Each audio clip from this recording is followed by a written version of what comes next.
അപ്പോൾ നമ്മുടെ മലയാളത്തിൻ്റെ ആക്ഷൻ സൂപ്പർ സ്റ്റാറായിട്ടുള്ള ആന്റണി വർഗീസ്, അദ്ദേഹത്തിൻ്റെ ഏറ്റവും പുതിയ സിനിമ തോട്ടം, അതിൻ്റെ ഒരു ടൈറ്റിൽ റിവീൽ ഒരു വീഡിയോ വന്നിട്ടുണ്ട്.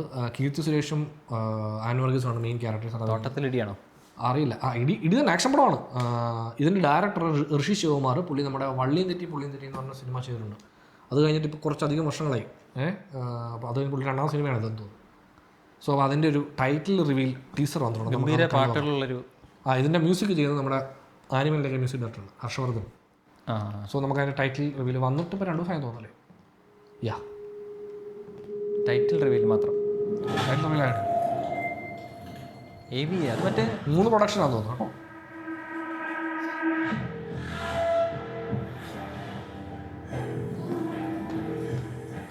മനു തൈക്കി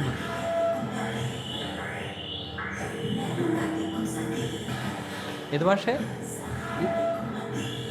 തമിഴാണ്. നൈക്കി ബെറിയുടെ സൗണ്ട് ആയിരുന്നു. പുള്ളിക്കാരെ എം ആർ രാജകൃഷ്ണൻ.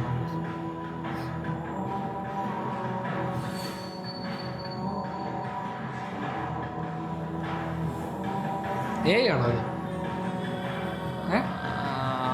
ആവാതിരിക്കാനും സാധ്യതയുണ്ട്.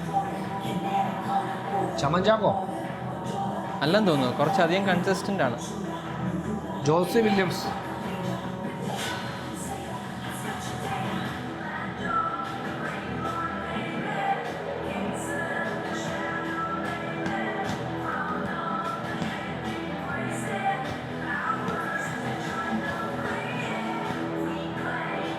ഇതല്ലേ കീർത്തി സുരേഷ്?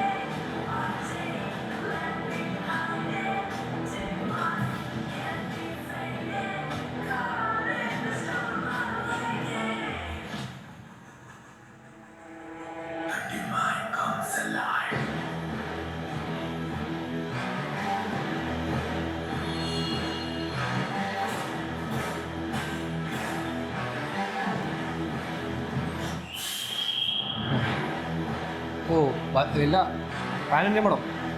അത് ഡിമൻസോ? അതെന്ത് വായിക്കാൻ പറ്റില്ലല്ലോ. തോട്ടം. പക്ഷേ തോട്ടം എന്ന് കാണിച്ചിട്ട് ഒരു കമ്പിവേലി കെട്ടി തിരിച്ചു വെക്കുന്ന തോട്ടത്തിന് വേണ്ടിയുള്ള അടിയാണോ? എന്താ പരിപാടി നിർത്തില്ല. ആക്ഷൻ പടമാണ്, പക്ഷെ അത്യാവശ്യം ബജറ്റുള്ള പടമാണെന്ന് തോന്നുന്നു പരിപാടിയെ കണ്ടിട്ട്. പിന്നെ ഒക്കെയാണല്ലോ ബുള്ളറ്റും മീൻസ് ആന്റണി വർഗീസിനെ കാണിച്ചേക്കുന്ന ആ ലുക്കൊക്കെ കുറച്ച് വേറൊരു സ്റ്റൈലാണ്. 4 പട്ടിയെ കൊണ്ട് നടക്കുന്ന ആളാണ് വില്ലേ. ഒരു പിടുത്തമില്ല. കുറേ പരിപാടിയുണ്ട്. എന്താണ് ബാക്കി കാസ്റ്റ് ആരെന്ന് അറിയത്തില്ല. ഒരു 2 പേരെ പേര് മാത്രമേ നമുക്ക് അറിയത്തുള്ളൂ. ബാക്കി ആരൊക്കെ ഉണ്ടെന്നുള്ള ഡീറ്റെയിൽസ് ഒന്നും വന്നിട്ടില്ല. ഷൂട്ട് തുടങ്ങിയിട്ടില്ലെന്നാണ് തോന്നുന്നത്. സോ നോക്കാൻ വരാം. 3 പ്രൊഡ്യൂസേഴ്സ് ഉണ്ട്. അത്യാവശ്യം നല്ല ബജറ്റ് ഇറങ്ങുന്ന പടമാണെന്ന് തോന്നുന്നു. കേട്ടിട്ടുണ്ടായിരുന്നു ഇതിനെക്കുറിച്ച്. അതെ, ഇതിനെക്കുറിച്ച് നമ്മളിങ്ങനെ കേട്ടു നമ്മുടെ ഒരു ചെറിയ സോഴ്സ് വെച്ചിട്ട്. അപ്പോൾ ചെറിയ സോഴ്സ് അല്ലേ? ചെറിയ സോഴ്സ് അല്ല, വലിയ സോഴ്സ്. ഏതായാലും പടം വരട്ടെ. പുള്ളി ആക്ച്വലി ഒരു വലിയൊരു ഗ്യാപ്പിന് ശേഷം വരികയാണ്. പുള്ളിയും ശേഷം നല്ലൊരു ഗ്യാപ്പ് ഉണ്ട്. അപ്പോൾ ആ സമയം ഒരുപാട് സമയത്ത് വർക്ക് ചെയ്ത് പെടാൻ തോന്നുന്നു. ഇൻട്രസ്റ്റിംഗ് ആണ്. കാരണം മറ്റേ തോട്ടം എന്ന് നമ്മൾ കേൾക്കുമ്പം തോട്ടം ഇനി വേറെ വല്ല അർത്ഥമുണ്ടോ? അതെ, മറ്റേ ഈ ബൈബിളിലൊരു ഇതില്ലേ, ബൈബിളിൽ ഈ തോട്ടത്തിന് ബേസ് ചെയ്ത് എന്തോ ഒരു സംഭവം ഇല്ലാട്ടോ. അതാണോ? എനിക്കറിയില്ല. എനിക്ക് ആ മറ്റേ കീർത്തി സുരേഷിൻ്റെ ആ ഒരു മോഡലൊക്കെ ചെയ്തേക്കുന്നുണ്ടല്ലോ, അതിന് കൈയോടെ മറ്റേ ചെടിയൊക്കെ വളരുന്ന ഒരു സംഭവം. അപ്പോൾ അങ്ങനെ എനിക്ക് എന്തോ അറിയില്ല. ഇനി അങ്ങനെ എന്തെങ്കിലും കണക്ഷൻ ഉണ്ടോ എന്ന് അറിയില്ല. ജസ്റ്റ് നമുക്ക് ഇത് കാണുമ്പോൾ തോന്നുന്നതാണ് കേട്ടോ. നമ്മൾ നോക്കാം. ഏതായാലും എൻ്റെ ബാക്കി അപ്ഡേറ്റ്സ് ഇപ്പോൾ ഷൂട്ടിംഗ് തുടങ്ങാൻ പോകുന്നുള്ളതെന്ന് തോന്നുന്നു. ഇതൊക്കെ കുറച്ച് എന്തോ വേറെ ഏതോ കാലഘട്ടത്തിൽ നടക്കുന്ന പോലത്തെ ഒരു ഫീലൊക്കെ ഉണ്ടായിരുന്നു 90s. അല്ല, അതിപ്പോൾ ഈ മോഡലിംഗിൽ ഇപ്പോൾ എന്തെങ്കിലും ഒരു അർത്ഥം വെച്ചിട്ട് ചെയ്താണെന്ന് അറിയത്തില്ല കേട്ടോ. അങ്ങനെ ആവാനും ചാൻസ് ഉണ്ട്. പെപ്പയുടെ ആണെങ്കിൽ തന്നെ ഇങ്ങനെ മീശ പിരിച്ചു വെച്ചിട്ട് അതുകൊണ്ട് പിന്നെ ഫുള്ള് ടാറ്റു ഒക്കെ അടിച്ചിട്ട് വേറൊരു രൂപത്തിലാണ്. നമ്മൾ അറിയില്ല നമുക്ക് എന്താ പറയുക. ഇനി ഒഫീഷ്യലായിട്ടുള്ള പോസ്റ്റേഴ്സും കാര്യങ്ങളും അങ്ങനെ എന്തെങ്കിലും വരുമ്പോൾ അതെനിക്ക് തോന്നുന്നു സമയം എടുക്കുന്നു. ഷൂട്ടിംഗ് തുടങ്ങാൻ പോകുന്നേ ഉള്ളൂ പടത്തിന്. ഓക്കെ. അപ്പോൾ വരട്ടെ, ഇനി പുതിയ അപ്ഡേറ്റ്സ് വരട്ടെ. നമ്മൾ വെയിറ്റ് ചെയ്യുന്നു. ഇടിപ്പടമല്ലേ, ഇടിപ്പടത്തിൻ്റെ ഫാനാണ് ഞാൻ. ഇടിയല്ലേ, വെടിവെപ്പ്.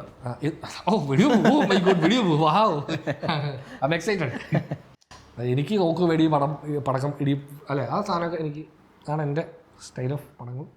പക്ഷെ അങ്ങനത്തെ പടങ്ങളിലും നമ്മൾ നല്ല പടങ്ങൾ എന്ന മോശം പടങ്ങളും ഉണ്ടല്ലോ. അങ്ങനത്തെ പടങ്ങളെല്ലാം നമ്മൾ ആസ്വദിക്കുന്നുള്ളതിലല്ല. അതും എൻ്റെ ഫേവറേറ്റ് ജോണർ അതാണ്. ഗ്യാങ്സ്റ്റർ പടങ്ങളാണ് എൻ്റെ ഫേവറേറ്റ് ജോണർ.